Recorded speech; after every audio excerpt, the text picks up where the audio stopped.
মাকাল লিখেছেন রবীন্দ্রনাথ ঠাকুর। গড়বর্ণ নদদের নাম শ্রীযুক্ত রাখাল, জন্ম তার হয়েছিল সেই যে বছর আকাল।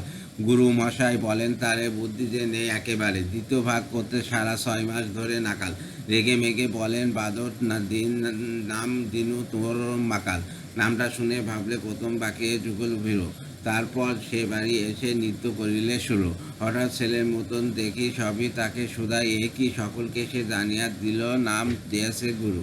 নতুন নামে উৎসাহ তার বক্ষ দুরু দুরু।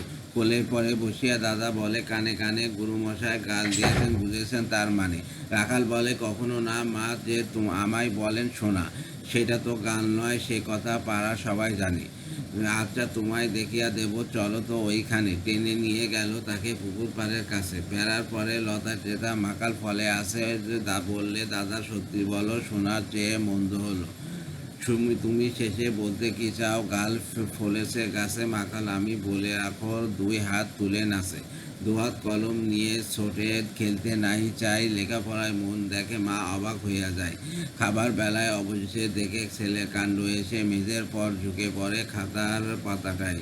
লাইন টেনে লিখেছে শুধু মাখালচন্দ্র রায়।